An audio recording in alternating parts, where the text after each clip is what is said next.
bien, pues vamos a comenzar. Eh, Primero que nada, quiero darles la bienvenida a todos ustedes y agradecerle al UFB Enrique Alejandro Molina Avilés. Él es el ponente del día de hoy. Nos va a presentar el tema, la importancia del uroanálisis en la detección y seguimiento de la enfermedad renal. Él labora en el Hospital Regional de Zona número 2, El Marqués, en Querétaro. Está conectado desde vía remota con nosotros. Y él es técnico laboratorista clínico por el Centro de Estudios Tecnológicos Industriales y de Servicios número 2029. Es químico farmacéutico biólogo por la Facultad de Estudios Superiores Cuautitlán de la Universidad Nacional Autónoma de México, y tiene una maestría en Ciencias de la Educación por el Instituto de Estudios Universitarios. Eh, Como estudios complementarios, tiene un diplomado en hematología diagnóstico y en parasitología clínica por laboratorio, por la Organización de Educación sobre Laboratorios Clínicos. Ha trabajado en diversos cursos, ha recibido diversos cursos y capacitaciones en el área de uroanálisis, micología, coprología, química clínica avanzada, hemostasia, identificación de parásitos intestinales, química clínica, inmunohematología, banco de sangre y uroanálisis, y actualmente es director académico de EduLab, así como químico clínico del Laboratorio Central de Urgencias en el Hospital Regional de Zona número 8, El Marqués en Querétaro, del Instituto Mexicano del Seguro Social, y ha tenido el cargo de químico clínico en el área de bacteriología clínica operativa del Hospital General de Zona número 27, del Instituto Mexicano del Seguro Social, y tiene amplia experiencia laboral en las áreas de uroanálisis, bacteriología, urgencias hospitalarias, servicios de transfusión sanguínea, inmunología especial y flebotomía. Es para nosotros un gusto tenerlo aquí con nosotros, eh, y pues sin más preámbulos, le cedo la palabra a Químico y le agradezco una vez más que esté con nosotros, dándonos esta charla. Bueno, pues no, antes que nada, muchísimas gracias a todos ustedes por invitarme. De verdad que para mí es un honor poder estar compartiendo esta charla y un pequeño espacio con ustedes, esperando que sea de aporte para pues, todo el profesional de laboratorio clínico por parte de la asociación. Entonces, de verdad, muchísimas gracias nuevamente. Si me lo permiten, vamos a dar inicio. Listo. Bien.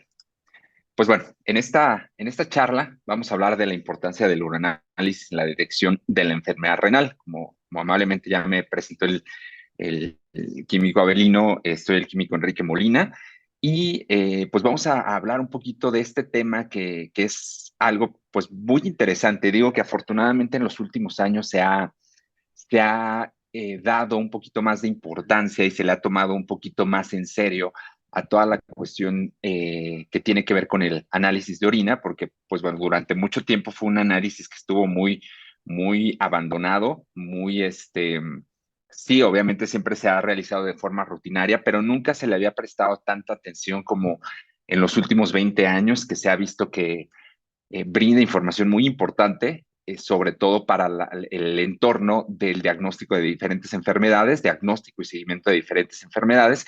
Y como lo vamos a ver en esta charla, hay elementos muy importantes y esenciales que nos van a permitir contribuir en el diagnóstico de la enfermedad renal. Y bien, nuevamente, gracias por acompañarnos. En esta charla vamos a hablar, se divide principalmente en tres partes. Vamos a hablar de una pequeña introducción al uroanálisis, vamos a hablar de generalidades del uroanálisis. Sí consideré importante en esta charla tomar en cuenta las generalidades del uroanálisis porque son información que de alguna forma necesitamos tener presente, que tenemos que reafirmar algunos puntos, sobre todo algunos puntos que son muy esenciales para poder recordar y poder, en este caso, adentrarnos, en este caso, en el estudio de las enfermedades, enfermedades renales, y que en este caso, pues bueno, vamos a hablar de algunos, yo los llamo patrones para el diagnóstico con uroanálisis, porque bueno, vamos a ver que dependiendo qué enfermedad es por la que el paciente está cursando, es de esperarse que se encuentren ciertas estructuras o elementos formes dentro del sedimento urinario, ¿vale? Entonces, recordemos que tenemos dos tipos de pacientes. En este caso están los pacientes de tipo sintomáticos, que como su nombre los dice, son aquellos que presentan sintomatología, y esta sintomatología puede ser dolor, puede ser sangrado macroscópico, puede ser edema, puede ser hipertensión, entre otras cosas más. Pero por otro lado tenemos a los pacientes que son asintomáticos, y bien, como el nombre lo dice, no presentan ninguna sintomatología y por ende el paciente está cursando por un proceso de enfermedad, pero no nos vamos a poder dar cuenta o no es posible que el paciente se dé cuenta porque no está presentando algún síntoma que pueda relacionarse, en este caso, alguna enfermedad, en este caso de tipo renal, ¿vale? Entonces, ¿qué va a pasar qué pasa con los pacientes asintomáticos? Pues bueno, eh, hay una reducción, en este caso, de entre el 25 y 35% de reducción de la capacidad para filtrar a nivel glomerular. Entonces, en pacientes asintomáticos, desafortunadamente, estos pacientes pierden o hay una reducción de la capacidad para llevar a cabo la filtración glomerular y el paciente no se da cuenta. Entonces, normalmente son padecimientos que van evolucionando, que van cada vez haciéndose un poquito más graves y no es posible darse cuenta porque como tal el paciente no presenta ningún síntoma. Por tanto, va a haber un aumento en este caso de la creatinina y para que exista un incremento en las concentraciones de creatinina a nivel sérico, pues ya hay como tal un compromiso bastante considerable a nivel renal, es decir, que ya el paciente ha perdido entre el 25 y el 35% de su capacidad de filtración glomerular cuando empieza a haber ese aumento, en este caso, de la creatinina. Y también es posible, obviamente, a través de diferentes pruebas de laboratorio, detectar a pesar de que sea algo asintomático, es posible obviamente detectarlo a través de pruebas de laboratorio, como pueden ser pruebas de sangre o bien en alguna alteración, en este caso en el examen general de orina. Entonces, desafortunadamente, ese daño que llegan a presentar estos pacientes, dependiendo la magnitud del daño, desafortunadamente son daños irreversibles y también va a depender de qué tipo de patología o qué tipo de enfermedad es la que está generando ese daño. Pero desafortunadamente en un gran porcentaje de los casos, desafortunadamente este daño es irreversible y los pacientes pues incluso pueden caer incluso hasta hemodiálisis para de alguna forma compensar o sí, en este caso, que es el tratamiento en este caso para este daño renal, que desafortunadamente ya es irreversible, pues bueno, una de las cosas más eh, complicadas, pues es la hemodiálisis y muchos llegan a caer ahí. Entonces, en ese aspecto, dentro del laboratorio tenemos diferentes pruebas, entre las cuales, pues tenemos el aclaramiento de creatinina o comúnmente conocido como la depuración de creatinina, tenemos la estimación del filtrado glomerular, que esto pues normalmente llega a ser incluso con el uso de fórmulas, o tenemos algunas otras pruebas que son más confiables y todavía más útiles, como es la cistatina C, o bien la lipocaína asociada a gelatinasa de neutrófilos, se abrevia ENEGAL, que es una de las pruebas más recientes que se ha empezado a utilizar en algunos países para evaluar, en este caso, la función renal y obviamente detectar algunas enfermedades. Entonces, estas dos últimas son, creo que, de las que tienen mayores ventajas. Digo, esperemos que en algún momento podamos participar en alguna charla en donde podamos entender un poquito de las ventajas que tienen estas pruebas, pero bueno, comúnmente en México se sigue utilizando en este caso el aclaramiento de creatinina y la estimación del filtrado glomerular a través del uso de algunos analitos y de algunas fórmulas. Entonces, y pues algo súper sencillo que normalmente en todos los laboratorios tenemos, que es el examen general de orina. Entonces, en general son las pruebas que en un laboratorio clínico tenemos para evaluar la función renal. Entonces, pues bueno, vamos a hablar nosotros del examen general de orina. Vamos a platicar un poquito de las generalidades del uroanálisis, recordando que el examen general de orina está conformado por diferentes exámenes. Primero, el examen físico, en donde vamos a llevar a cabo la evaluación del color de la muestra, pero también el aspecto.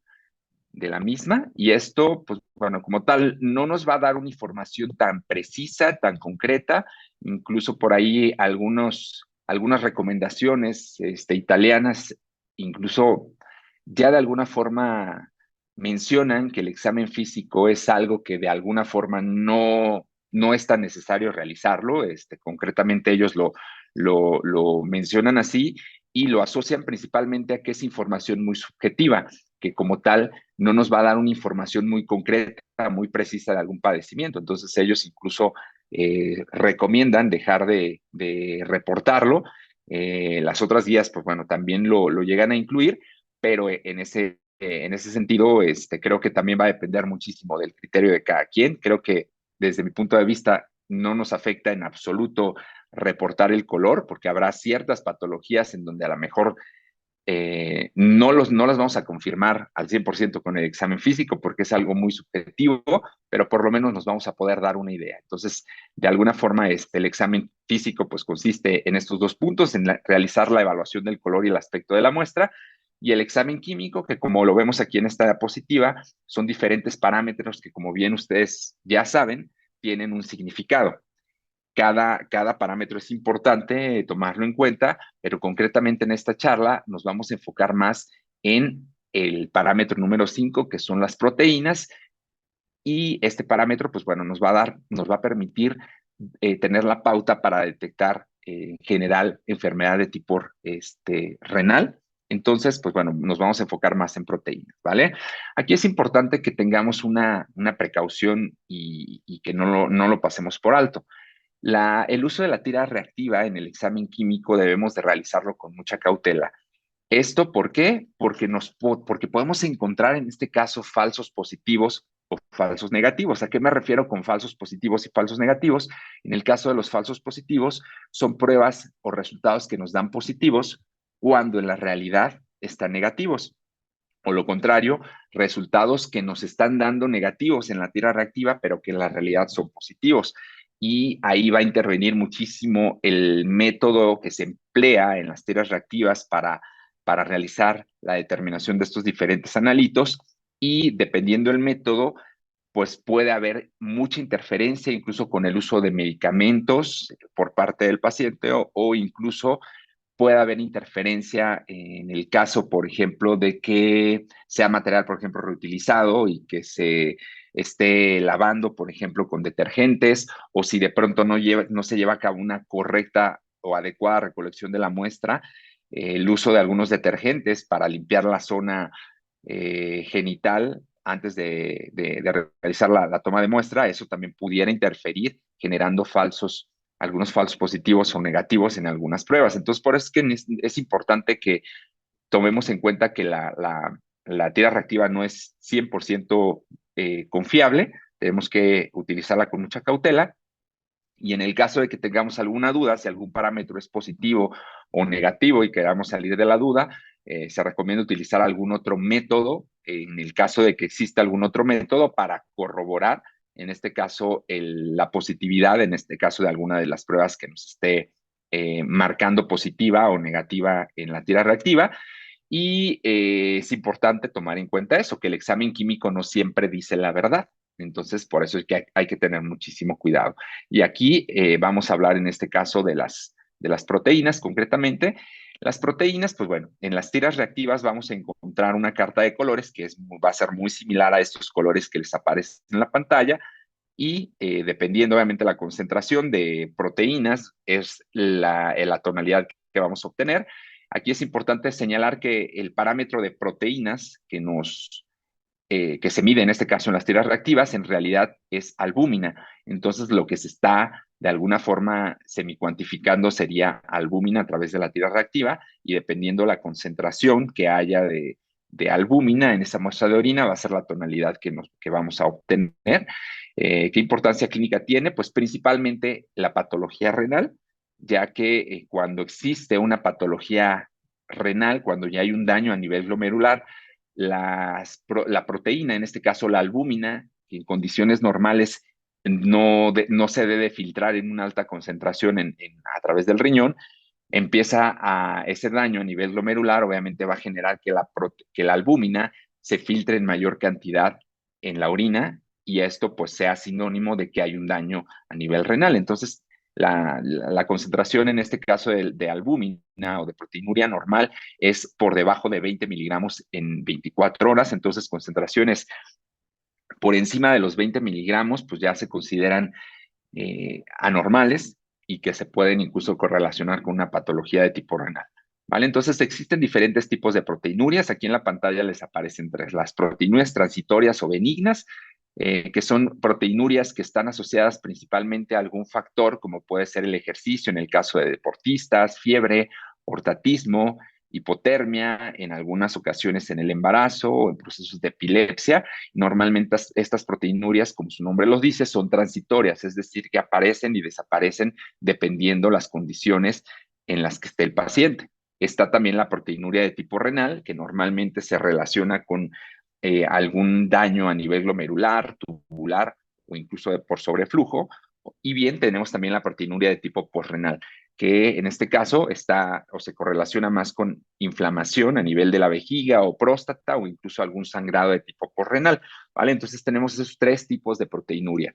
Y en la parte como tal del examen microscópico de la orina o la determinación de elementos formes, creo que esta parte del examen general de orina considero que es la más importante, ya que es ahí donde vamos a encontrar elementos formes o elementos en el sedimento urinario que nos van a permitir ir correlacionando el proceso de la enfermedad incluso con lo que nosotros vayamos encontrando incluso en la tira reactiva. Nosotros podemos encontrar algunos parámetros positivos en la tira reactiva y en el momento de estar observando el sedimento urinario los vamos a poder correlacionar y nos vamos a poder dar una idea qué es lo que pudiera estar pasando en este caso en el paciente. Entonces, ¿qué vamos a encontrar en este caso en el examen microscópico de la orina? Pues diferentes elementos, como son células sanguíneas, células epiteliales, cristales, microorganismos, cilindros y muchos otros elementos más. Vamos a hablar de manera muy general de las células sanguíneas y recordemos que en este caso existen eritrocitos, que en este caso estos eritrocitos pueden tener una morfología normal, a lo cual se le denomina eumórficos, mormórficos e isomórficos. En realidad son sinónimos estos tres términos, pero también vamos a tener eritrocitos dismórficos. Vamos a hablar primero de la morfología normal de los eritrocitos. Y aquí en esta fotografía podemos observar la morfología de algunos eritrocitos que tienen una morfología totalmente normal.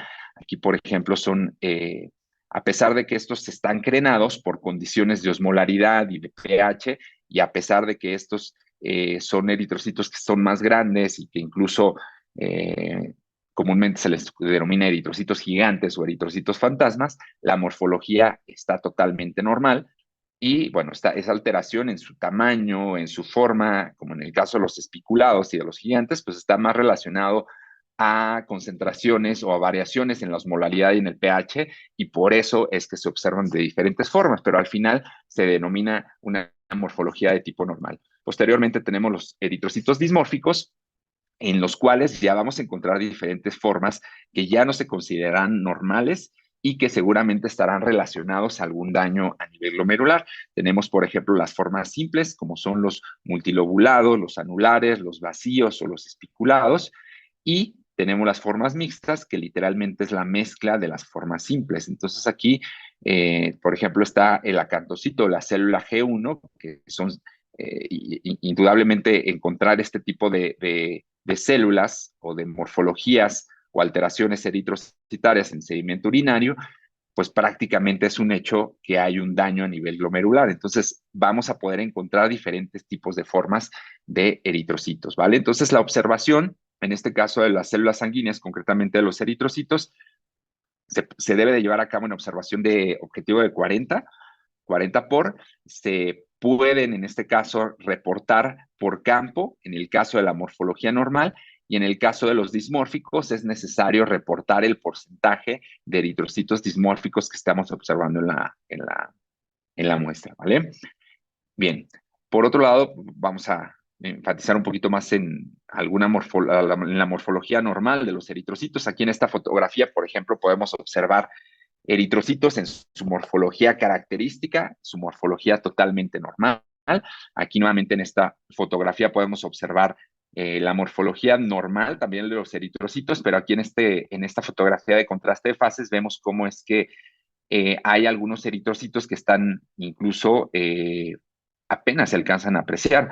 A eso es a lo que les llamamos eritrocitos fantasmas y son eritrocitos que son normalmente un poco más grandes, el tamaño habitual, y se considera morfología normal. La única diferencia es de que cuando se observan o apenas se alcanzan a percibir en el campo, son eritrocitos que tienen menor cantidad de hemoglobina. Ejemplo, este eritrocito que estoy señalando, o los múltiples que están aquí, que vemos que incluso se les marca un halo de luz en su contorno, son eritrocitos que tienen una mayor cantidad de hemoglobina y por ende se observan de esta manera. Entre menor cantidad de hemoglobina tengan, más tenues o se pueden observar o incluso se pueden ir perdiendo en los campos. Esa es la única diferencia, pero les reitero, esto está muy correlacionado o asociado en situaciones donde hay una variación, en este caso de osmolaridad y pH.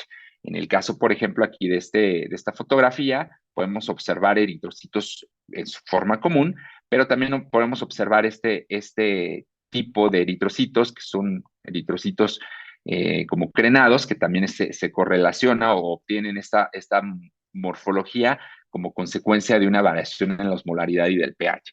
¿Vale? Entonces, nuevamente para recapitular, en este caso, hablar de eumorfia, normorfia e isomorfia, estamos hablando de lo mismo prácticamente, de morfología normal en eritrocitos, entonces son sinónimos, dependiendo la literatura que llegáramos a consultar, va a ser el término que se va a estar empleando. ¿Qué hay con respecto a los eritrocitos anormales? Pues bueno, recordemos que aquí tenemos, esta es la morfología como tal del glomérulo. Si nosotros hiciéramos un corte y un acercamiento al glomérulo, vamos a observar que está compuesto, en este caso, por las tres capas, por una capa primaria o la primera capa, que son células endoteliales, posteriormente viene una membrana basal, una capa intermedia, y por último viene una tercera capa, que en este caso está conformada por los podocitos, que son células que rodean al capilar que conforma el glomérulo.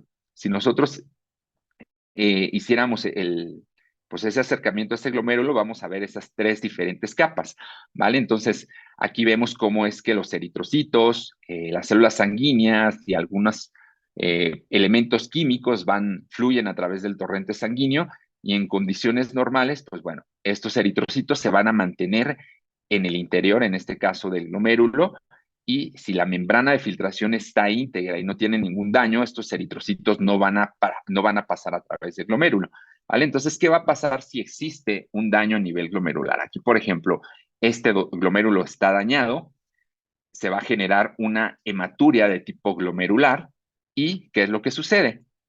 Hay un daño en esta membrana que les había mencionado y al tener un daño o estar, por decir así, tener incluso alguna perforación a través de la membrana de filtración glomerular o que existe ese daño, el eritrocito que en condiciones pues, normales está fluyendo a través del glomérulo, va a pasar o va a atravesar en este caso esta membrana dañada.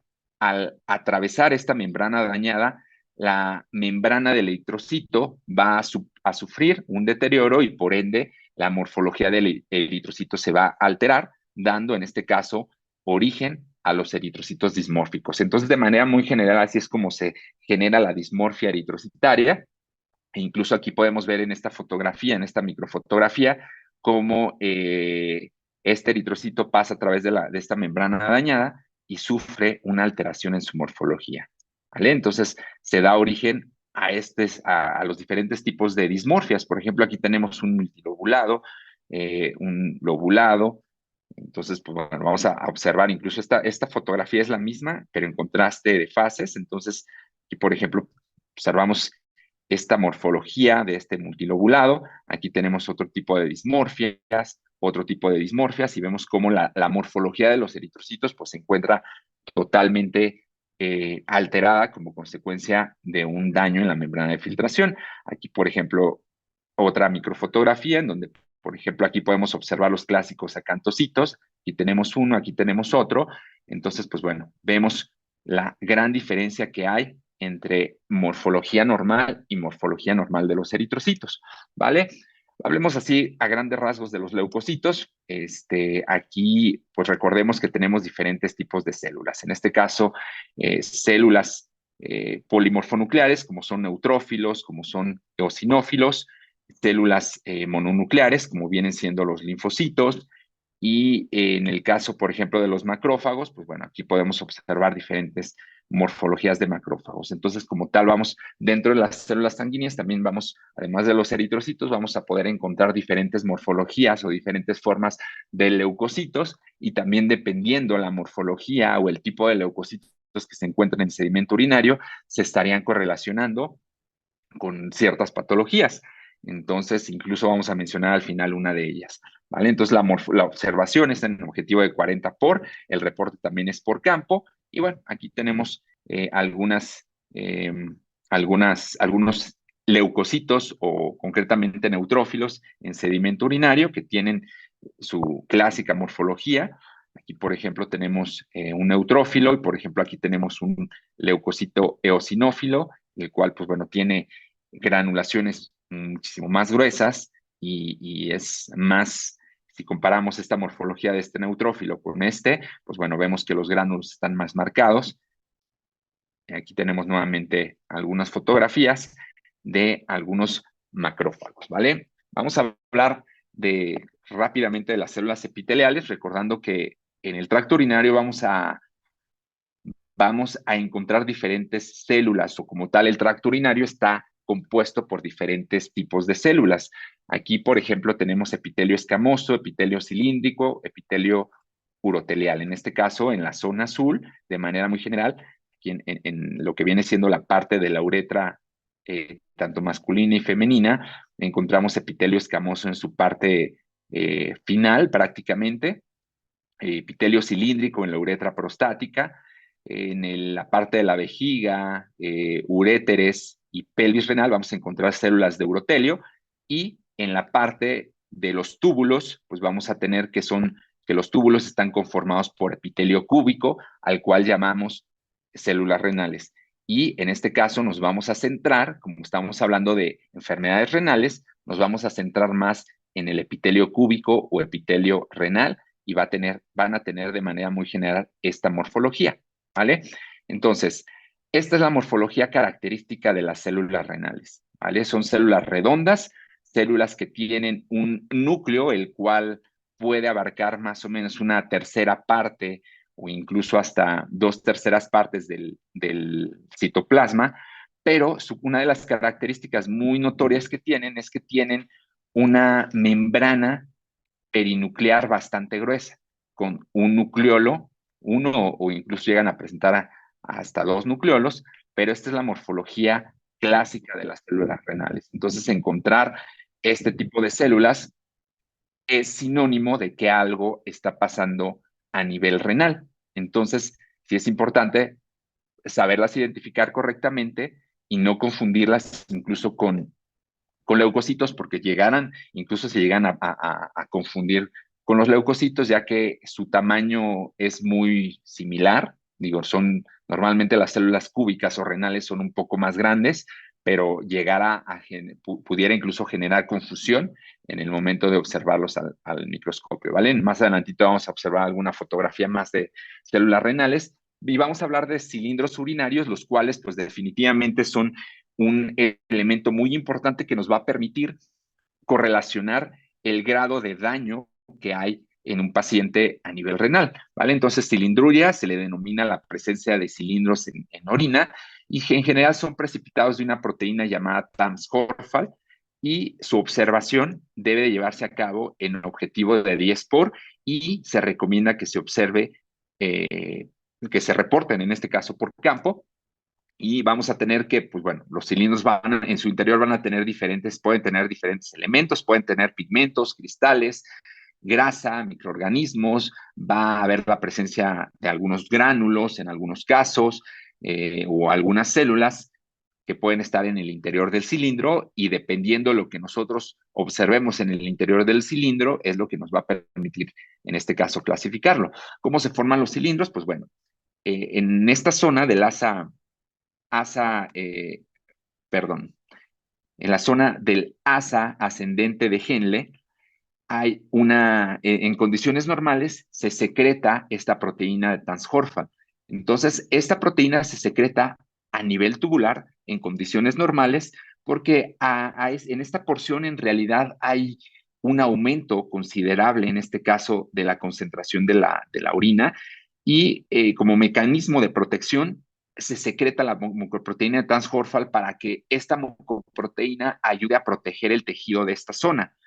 ¿Qué es lo que pasa cuando hay algún proceso renal o alguna enfermedad renal o alguna condición que pudiera incluso comprometer la función renal? Pues bueno, se va a hipersecretar la proteína de Trans-Horfman, pero de forma patológica, y eh, esta proteína va a permanecer aquí en esta zona de los túbulos. Entonces, si hay un daño de pronto a nivel renal, la fuerza mediante la cual va a pasar el filtrado tubular a nivel de los túbulos va a disminuir y por ende esa disminución de la fuerza de la fuerza a nivel tubular va a ocasionar que ese cilindro permanezca por más tiempo dentro de los túbulos. Obviamente, entre mayor sea el daño, menor va a ser la fuerza que va a haber a nivel tubular y por ende el cilindro va a permanecer por más tiempo en el interior de los túbulos.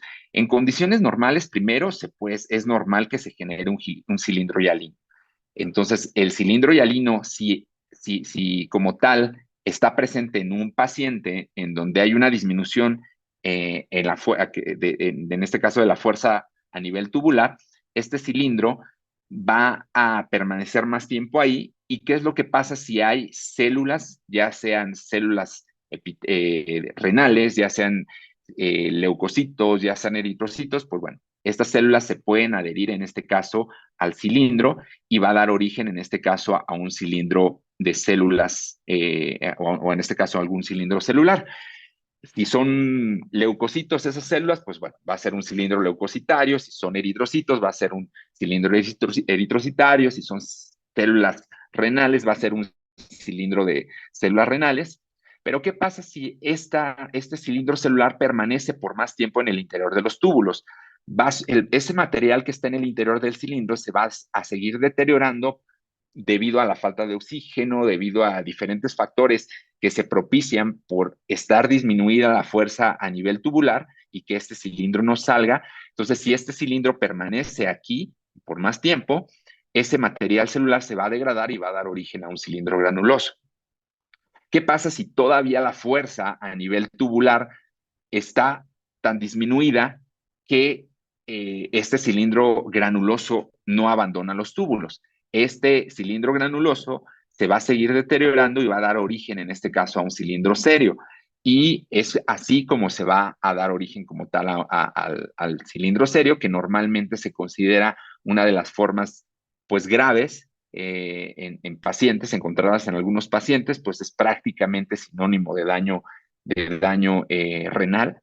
Entonces, es como tal la cronología que se lleva a cabo en la formación, en este caso, de los cilindros, desde un cilindro hialino hasta un cilindro serio, ¿vale? Entonces, los cilindros hialinos, pues bueno, aquí tenemos una fotografía de un cilindro hialino clásico, cilindros celulares, aquí encontramos 3 fotografías de los mismos, cilindros de células renales, cilindros leucocitarios, aquí tenemos incluso un cilindro en donde hay algunos leucocitos e incluso algunas células renales. Aquí, por ejemplo, tenemos otro cilindro en donde se observan eh, también leucocitos y células renales, se le denomina cilindros mixtos.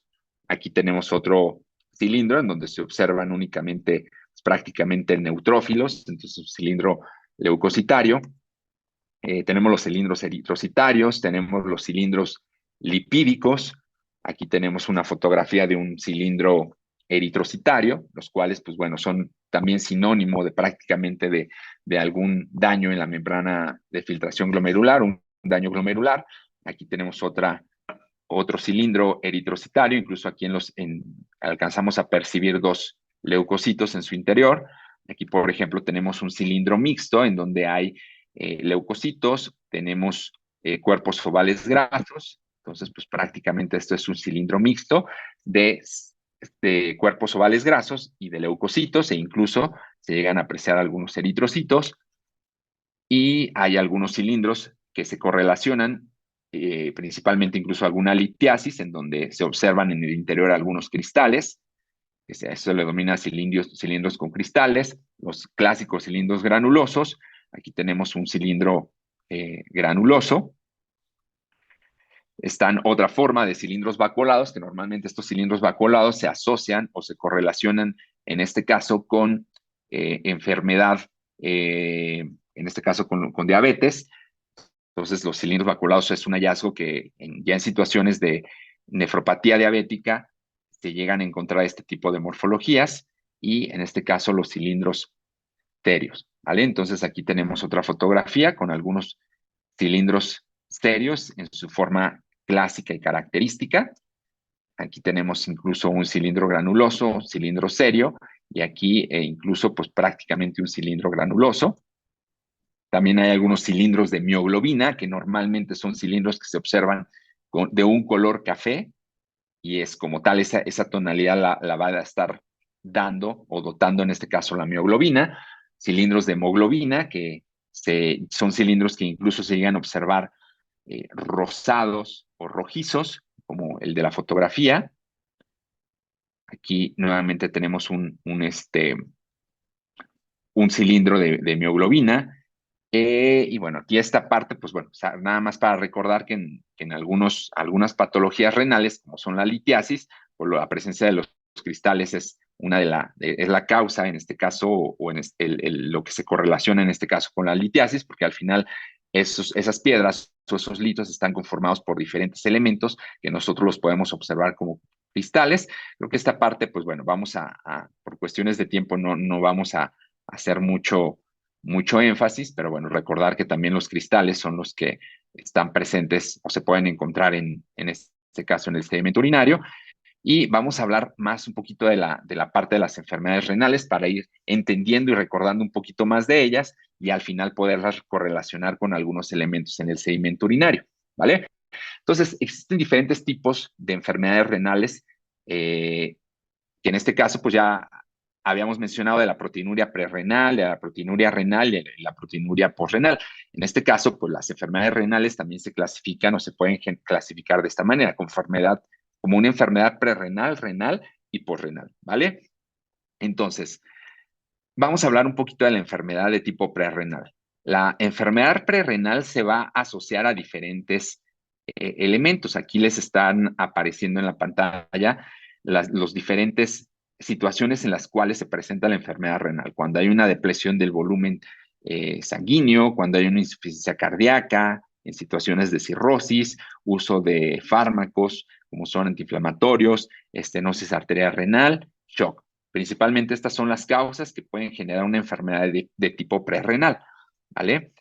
Entonces, en general, todas estas se correlacionan a una disminución de la irrigación sanguínea hacia el riñón. Entonces, normalmente las enfermedades prerrenales están asociadas a esa disminución de irrigación sanguínea hacia el riñón. Las causas, pues, pueden ser diversas, como vienen siendo estas que les aparecen en la pantalla, ¿vale?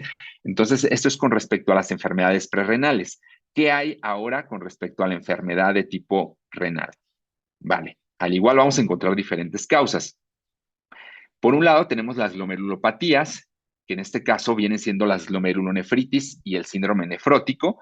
Tenemos, por otro lado, las enfermedades vasculares, que dentro de ellas encontramos la nefroesclerosis hipertensiva, vasculitis sistémica, microangiopatía trombótica, púrpura trombocitopénica o escleroderma también, y las enfermedades que se relacionan a nivel tubular, como viene siendo la necrosis tubular aguda, el mieloma renal y en este caso la hipercalcemia, enfermedad poliquística renal o nefritis intersticial, dentro de las cuales, pues bueno, encontramos la nefritis intersticial aguda, pielonefritis aguda, pielonefritis crónica, nefropatía analgésica y nefropatía por litio. Entonces, como verán, la clasificación de las enfermedades renales es muy, muy, muy amplia, incluso es muchísimo más amplia de lo que les estoy presentando aquí.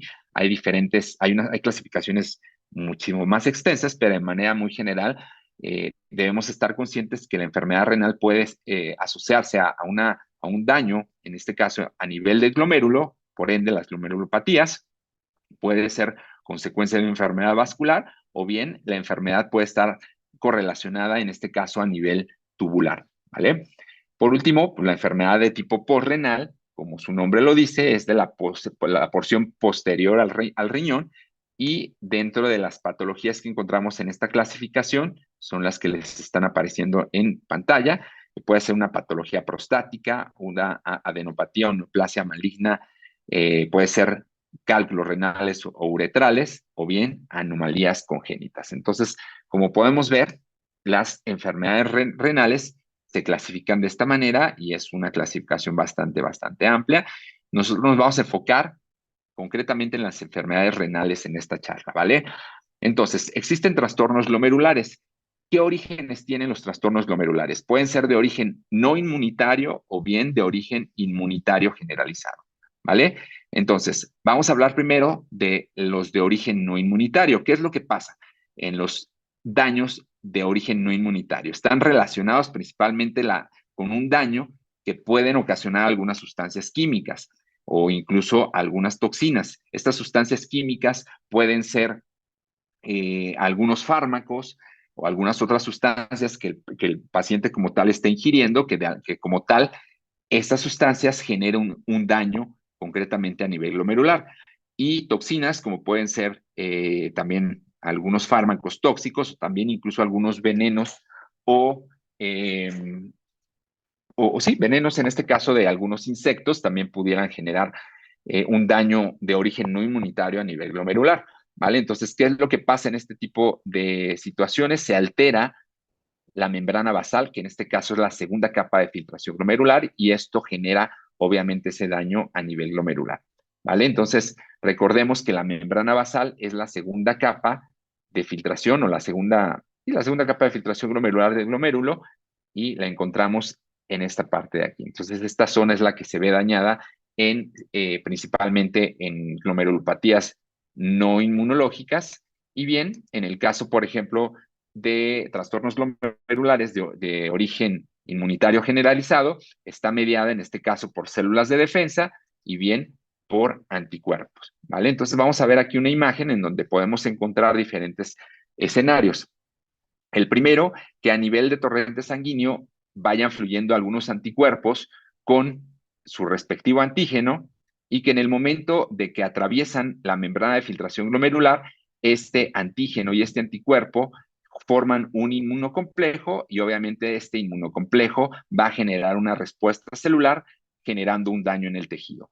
El otro escenario es en donde pudiéramos tener circulando algunos anticuerpos y que en este caso los antígenos estén alojados o estén presentes en la membrana de filtración glomerular o en alguna zona del glomérulo y que al atravesar, en este caso, a ser filtrados estos anticuerpos, se unan o formen un inmunocomplejo con el antígeno que les está esperando prácticamente en esta zona de aquí, se forma el inmunocomplejo, hay una respuesta celular y por ende un daño en esta zona. O bien, puede estar circulando, en este caso, algunos anticuerpos con algunos antígenos y que, pues al igual, se encuentren en esta zona del glomérulo y se genere en este caso el inmunocomplejo, generando en este caso la atracción de células de defensa y por ende un daño en el tejido, ¿vale? Entonces, adentrándonos como tal allá a una de las patologías que es la glomerulonefritis. En este caso, la glomerulonefritis es un proceso inflamatorio que afecta al glomérulo y, pues bueno, aquí por ejemplo podemos observar histológicamente un glomérulo normal y un glomérulo con un daño, ¿vale? Entonces, ¿cuál es la clínica de la glomerulonefritis? Pues bueno, va a empezar con un aumento de creatinina, va a haber oliguria, una disminución del volumen de orina, o incluso puede haber una anuria, y normalmente también se ve acompañado por edema o inflamación. En la tira reactiva vamos a detectar cierta cantidad de proteinuria y va a ser común encontrar algunos cilindros eritrocitarios e incluso podemos encontrar hematuria de tipo glomerular, es decir, observar diferentes tipos de dismorfias en el sedimento urinario.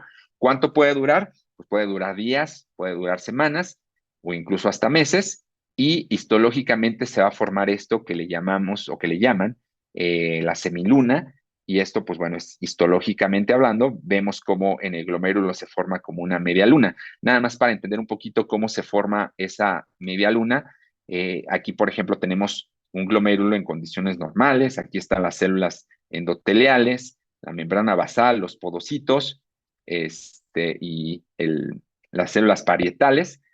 Entonces, ¿qué pasa si hay un daño o una respuesta celular y se genera una ruptura en esta membrana de filtración? Pues obviamente va a haber un sangrado, va a generar un sangrado, se va a generar un proceso, en este caso, inflamación, un proceso inflamatorio mediado por una inmunidad hiperactiva por macrófagos, es decir, que esos inmunocomplejos van a atraer, en este caso, a macrófagos, van a lesionar el tejido, obviamente va a haber un sangrado, va a haber inflamación y en este caso, en condiciones normales, ¿qué es lo que sucede en el organismo cuando nosotros tenemos alguna lesión o algún sangrado? Obviamente se va a detener el sangrado y va a haber un proceso de regeneración. Este proceso de regeneración a nivel glomerular en ocasiones va a generar o no va a ser tan favorable porque este proceso de regeneración va a generar un engrosamiento, en este caso de las células parietales, y es lo que como tal va a dar origen, en este caso, a estas semilunas a nivel glomerular, y obviamente esta lesión y esa regeneración va a ocasionar que disminuya o que se vea afectada la función, en este caso, de este glomérulo, ¿vale? Entonces, histológicamente se va a ver así. Obviamente nosotros no, en el laboratorio clínico no vemos tejidos, pero sí encontramos ciertos elementos que nos pueden orientar que este glomérulo como tal está dañado. ¿Cuál es el pronóstico? Bueno, si hay una regeneración adecuada del tejido, pues bueno, va a seguir siendo funcional ese glomérulo, pero si hay fibrosis y se forma una media luna, pues bueno, ese no va a ser un pronóstico tan favorable, ¿vale? Entonces, la clasificación de las glomerulonefritis es muy amplia. Como podrán observar, se clasifican en primarias, secundarias y trastornos hereditarios. Como tal, nosotros en el laboratorio clínico no va a ser posible que detectemos concretamente alguna de las o cada una de las glomerulopatías primarias, ya que tienen primarias, secundarias o trastornos hereditarios, independientemente del tipo de glomerulonefritis, no será posible detectar concretamente cada una de ellas. Y de manera muy general, nosotros podríamos determinar si hay una glomerulonefritis en base a lo que nosotros encontremos en el sedimento urinario, pero como tal, para poder clasificarla concretamente qué tipo de glomerulopatía es necesario algunos otros estudios, incluso se llegan a utilizar algunos marcadores o determinar algunos elementos de complemento a través de inmunohistoquímica. Entonces es muy variable en este caso la clasificación o la identificación de las diferentes glomerulopatías, pero como tal en el laboratorio clínico vamos a poder detectar como tal la glomerulopatía en general, ¿vale? Entonces, ¿cuál es el patrón que vamos a encontrar para identificar las glomerulonefritis? Pues bueno, vamos a encontrar proteínas. Estas proteínas pueden ser trazas o pueden ser escasas, y normalmente vamos a observar o identificar hemoglobina a través de la tira reactiva y a través de la observación de eritrocitos. Entonces vamos a encontrar cilindros eritrocitarios y eritrocitos dismórficos. Entonces, si encontramos proteínas escasas o trazas con la presencia de hemoglobina, cilindros eritrocitarios y además algunos tipos de dismorfia, seguramente se tratará de una glomerulonefritis. Entonces, tenemos que sospechar como tal de una glomerulonefritis si se cumplen estos patrones. Y aquí, pues bueno, nuevamente les estoy mostrando un cilindro eritrocitario y las dismorfias, en este caso de eritrocitos, ¿vale? Vamos a hablar ahora de dos glomerulopatías muy importantes. En este caso es el síndrome nefrótico y el síndrome nefrítico, ¿vale? Van a tener ciertas diferencias y las vamos a poder diferenciar a través de un sedimento urinario. ¿Qué pasa primero con el síndrome nefrótico? Pues bueno, ¿qué es? Es la inflamación del glomérulo. ¿Y qué acontece? Pues aumenta la permeabilidad de la membrana, es decir, que hay una alta permeabilidad en esta membrana, ¿vale? Sus características normalmente están acompañadas que hay una hipoalbuminemia, es decir, que los pacientes van a tener una disminución en la concentración de albúmina. Esta concentración va a estar por debajo de 3 gramos por decilitro. Estos pacientes con síndrome nefrótico van a tener un edema bastante importante y normalmente van a ser pacientes que van a tener dislipidemia e incluso van a presentar lipiduria, que es la presencia de grasa en la orina, ¿vale? Entonces, estas son las características que son o que se correlacionan concretamente en pacientes con síndrome nefrótico, ¿va? ¿Qué encontraremos en este caso en el examen químico? Vamos a encontrar, a diferencia de las glomerulonefritis, vamos a que eran escasa cantidad de hemoglobina, perdón, de proteína. En el caso, por ejemplo, del síndrome nefrótico, vamos a encontrar una cantidad moderada o abundante de proteinuria. Entonces, la cantidad va a ser elevada, en este caso de albúmina, ¿vale? ¿Qué es lo que vamos a observar en un sedimento urinario? Un paciente de síndrome nefrótico, cuerpos ovales grasos, que vienen siendo estos que les está apareciendo aquí en la pantalla, una clásica fotografía de un cuerpo oval graso. Vamos a encontrar también cilindros de células renales y cilindros granulosos, que aquí les van a aparecer en la pantalla, un cilindro de células renales y cilindros granulosos. Y vamos a encontrar incluso células de epitelio renal. Entonces, acompañado de una proteinuria de moderada y abundante, acompañado además de lipiduria o cuerpos grasos, cilindros células renales granulosos y presencia de células de epitelio renal, pudiéramos estar sospechando de un síndrome nefrótico, ¿vale? Ese es el patrón que se presenta en el síndrome nefrótico. Y aquí, pues bueno, nuevamente les aparece esta fotografía aquí nada más simplemente para hacer énfasis. Esta es una célula renal. Aquí, por ejemplo, esta fotografía me gusta mucho, incluso esta fotografía es del maestro Vicente de María, en donde tenemos aquí esta morfología de célula renal característica y, por ejemplo, aquí tenemos un linfocito, aquí tenemos incluso un neutrófilo y aquí tenemos los piocitos. Dense cuenta cómo es que la célula renal es muy similar en cuanto a tamaño a los leucocitos, ¿vale? Por ejemplo, en el caso de los piocitos, normalmente son mucho más grandes que en comparación a un neutrófilo, más o menos se les asemeja el tamaño de una célula renal a un piocito. Pero aquí algo que me llama mucho la atención es, por ejemplo, tenemos este linfocito. Me he dado cuenta que muchos colegas llegan a confundir los linfocitos con las células renales. La célula renal es un poco más, muchísimo, bueno, no, un poco más grande comparación a un linfocito, pero verán cómo es que la membrana nuclear de la célula renal es muchísimo más gruesa y el nucleolo en la célula renal es muy evidente, ¿vale? Entonces simplemente quise compartirles esa fotografía para que tuviéramos la comparativa de los tamaños y facilitar un poquito más la identificación de las células renales, ¿vale? ¿Qué hay con respecto al síndrome nefrótico? ¿Qué lo causa? Pues bueno, es enfermedad renal diabética, nefropatía de cambios mínimos, glomeruloesclerosis focal y segmentaria, nefropatía membranosa, puede ser incluso lupus, eritematoso o incluso amiloidosis. Esas pudieran ser las causas como tal del síndrome nefrótico. Entonces, recuerden, todos esos elementos que ya les mostré, podemos correlacionarlos como tal con el síndrome nefrótico. Vamos ahora con el síndrome nefrítico, que también se trata de un daño a nivel glomerular, pero hay una lesión en la membrana de filtración. ¿Qué pasa con el síndrome nefrítico? Pues bueno, va a haber una disminución en el volumen de orina, va a haber hematuria, a diferencia del síndrome nefrótico, en el síndrome nefrítico es de esperarse que haya hematuria.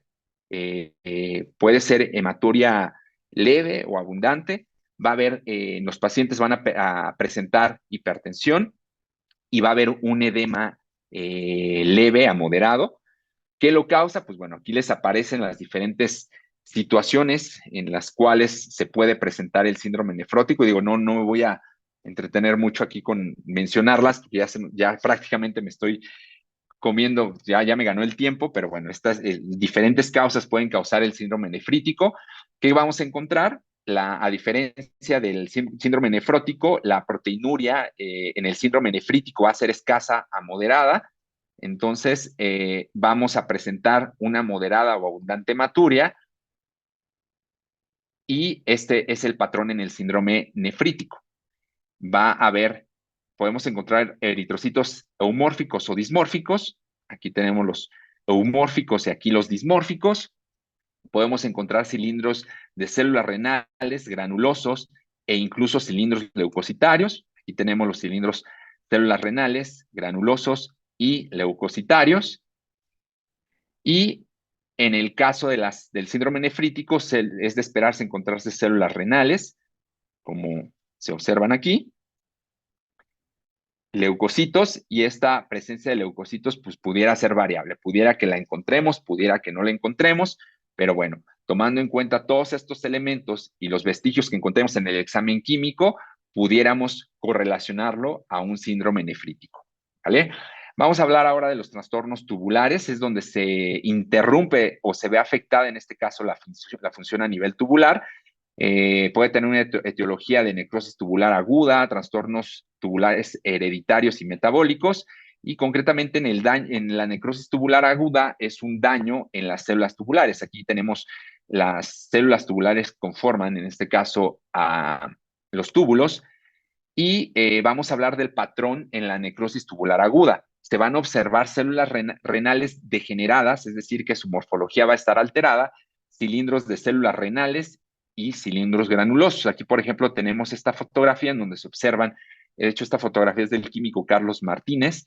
Tenemos aquí la morfología de las células renales deteriorada o degenerada. Aquí incluso tenemos estas fotografías que también son del químico Carlos Martínez, en donde observamos cilindros de células renales, pero con cierta degeneración.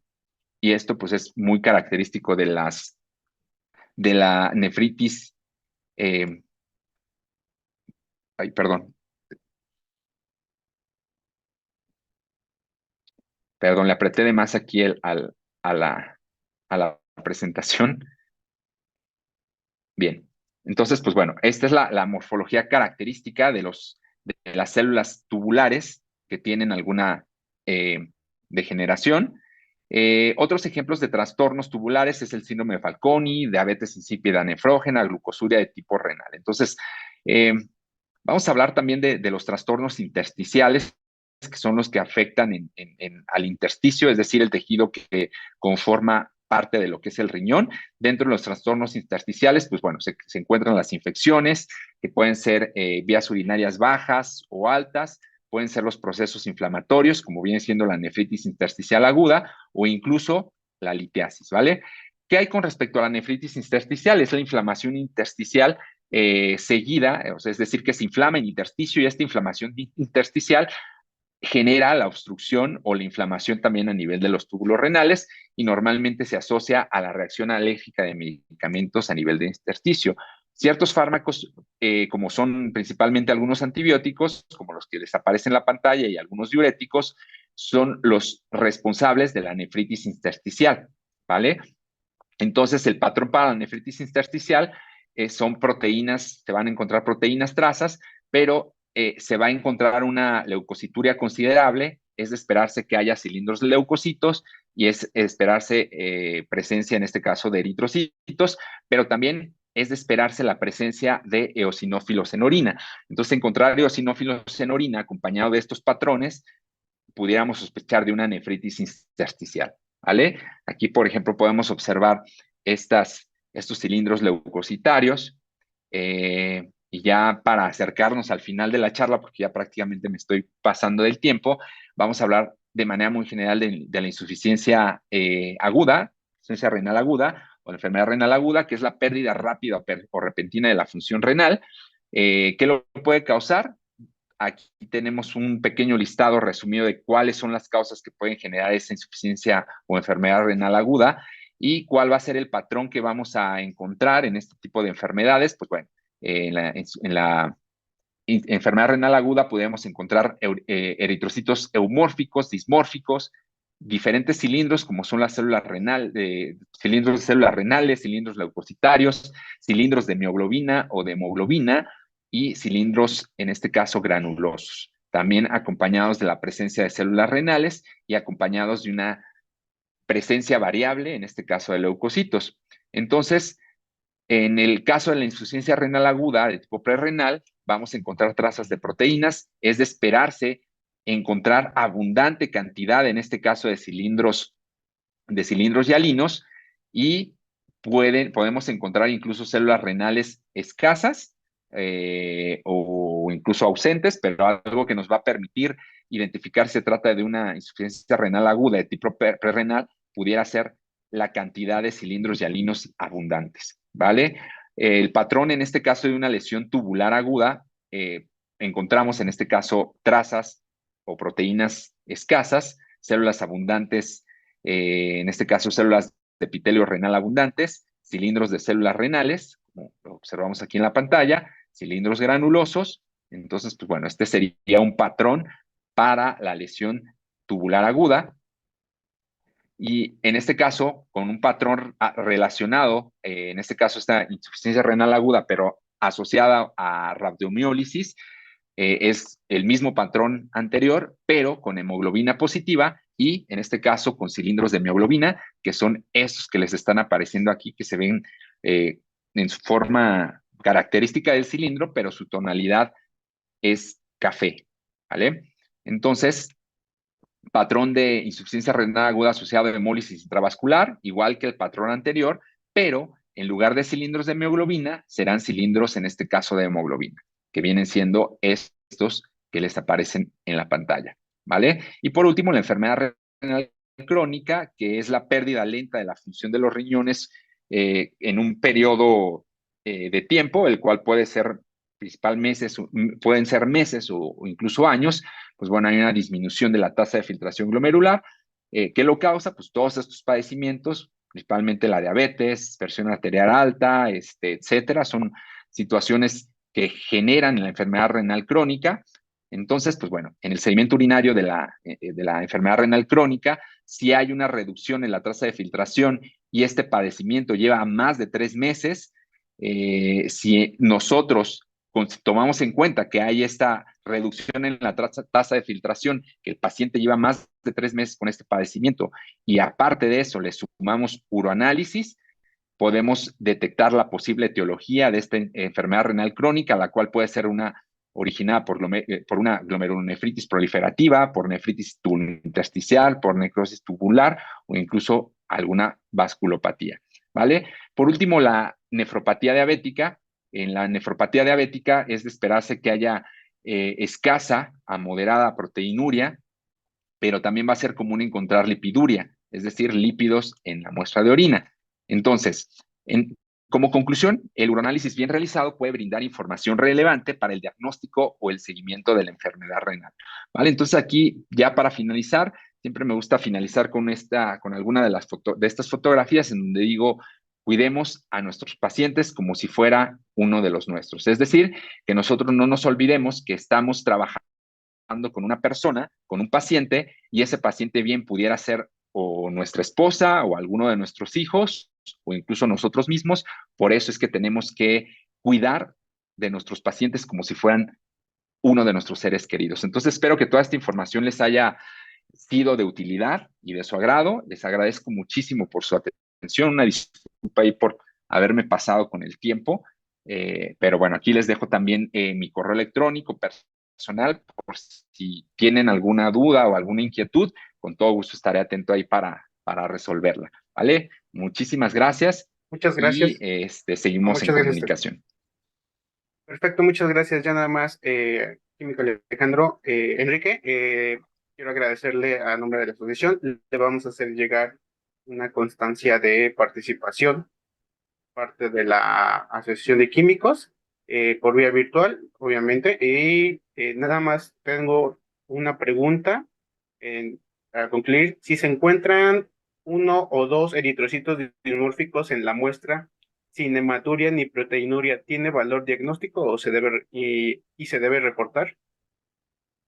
En este caso, es muy interesante la pregunta porque eso llega a generar mucha confusión de si se trata o no eh, de una glomerulopatía o de pronto si se trata o no de alguna situación que esté generando dismorfia.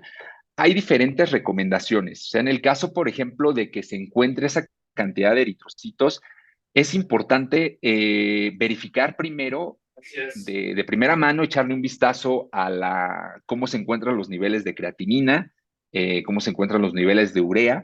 Si de alguna forma hay una cierta normalidad dentro de esos parámetros, pudiéramos de pronto pasar por alto que alguna otra circunstancia esté generando o que de pronto a lo mejor estemos confundiendo la morfología de esos eritrocitos, que no precisamente sean dismórficos. Ahí lo recomendable sería esperar unos días. Si de pronto nos quedamos con esa duda si son dismórficos o no, una de las recomendaciones es que se solicite una segunda muestra unos 5 o 7 días antes. Si después en una segunda muestra volvemos a encontrar algo que sea sospechoso de dismorfia, ahí sí tendremos que hacer un poquito más de búsqueda de algunos otros elementos y recomendar por la evaluación, en este caso de la función renal, con algún otro elemento dentro del laboratorio para que de alguna forma descartemos o no si hay un daño en este caso en el glomérulo. Pero concretamente, si se llegan a encontrar este tipo de casos, lo recomendable sería solicitar una nueva muestra en un periodo de 5 o 7 días posteriores para verificar si se trataba o no, que seguramente por esas cantidades y dado que no había albuminuria ni nada por el estilo, seguramente algún otro factor generó la, dis, la aparente dismorfia y posiblemente no se trataba de una dismorfia, pero más vale cerciorarse. Pero con eso Claro, terminaría mi sesión. De verdad, muchísimas gracias. Sé que es un tema bastante extenso y que muchas veces hay gente que no lo valora como debería de ser, ni tampoco sabemos interpretar la cantidad de información que nos puede dar una muestra de orina. claro. Quiero agradecerle a nombre de la asociación y pues agradecerles a todos por su asistencia a esta sesión. No, al contrario, muchas gracias a ustedes y quedo atento ahí para cualquier duda.